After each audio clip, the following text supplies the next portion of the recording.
Hi.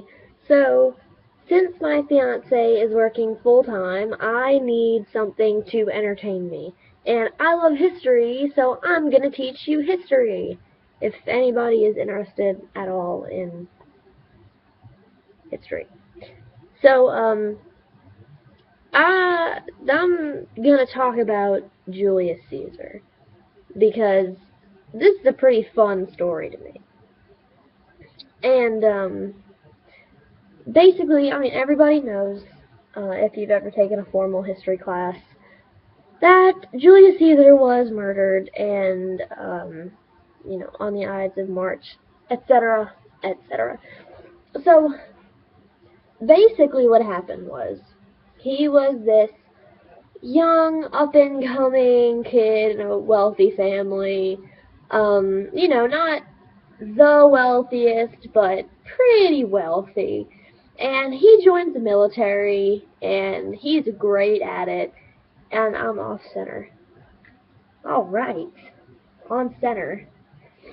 And so he joins the military, and just immediately jumps, like, all the ranks. And so he gets to the top, and he's telling people, he's like, is that car for me? No. um, I'm so sorry, I got distracted. Oh, right. So he actually wasn't, like, too crazy about Rome, because Rome was kinda corrupt. So he's like, look, military, my soldiers, my brethren, you are no longer loyal to Rome. You're loyal to me. And so they're like, we love you. We love you, Caesar. You're awesome, good military leader, whatever, you're cool. So the people that don't, and everybody, pretty much everyone likes Caesar, right? Okay, because he gives money to the poor.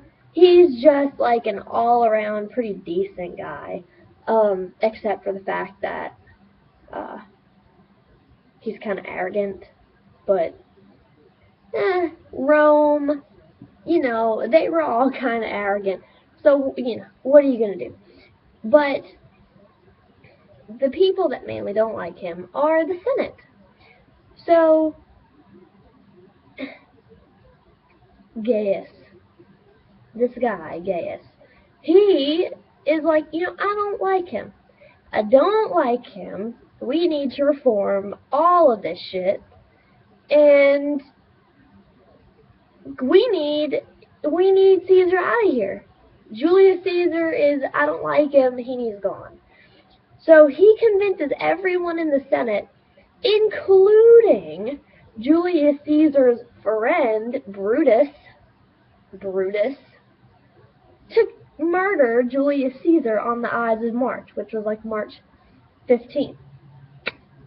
Well, almost everybody. There's like one guy in the Senate that tried to warn Caesar on his way into the building. He had like a sheet of paper and like all the names of the people that were gonna stab him on it, and he was like, you need to read this.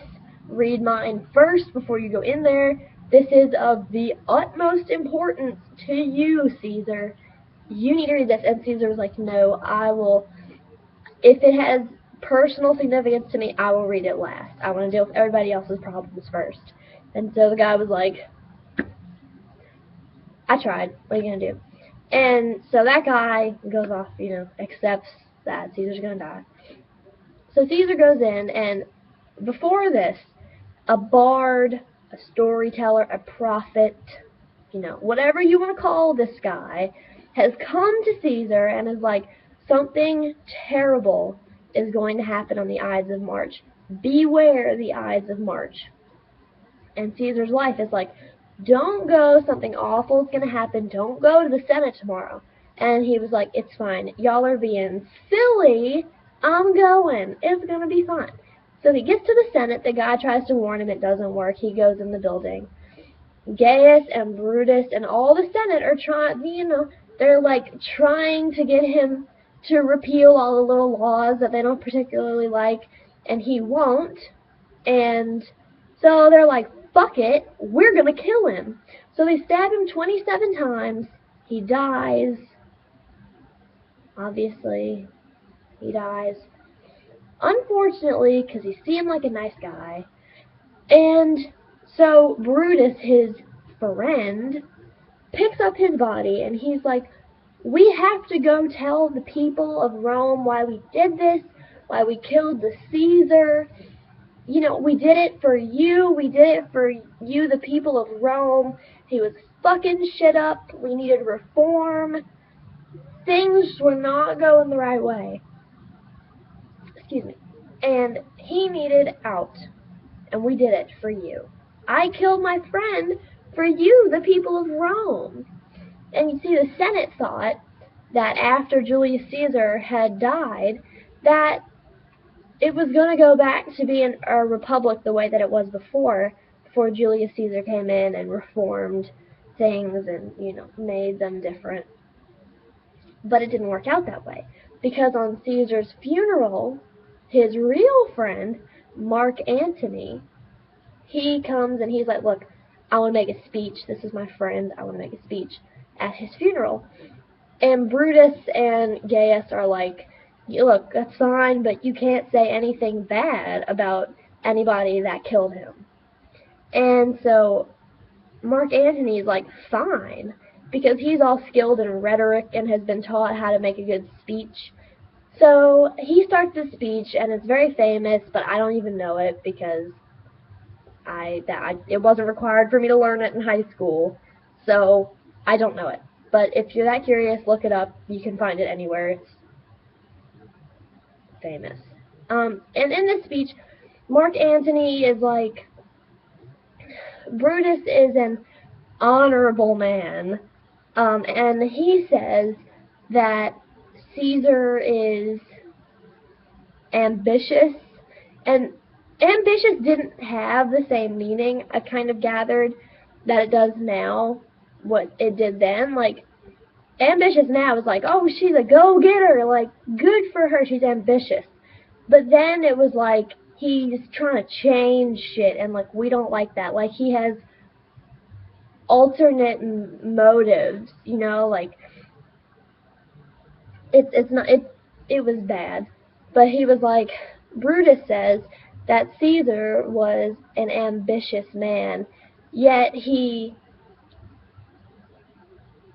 I thrice offered him a crown, and he thrice refused it on the very, like, where he was murdered. I don't know the speech, but he basically was like, Caesar's a good guy, and Brutus is an honorable man, and, like, very passive-aggressively the whole time, but while still not saying anything bad about anybody else technically.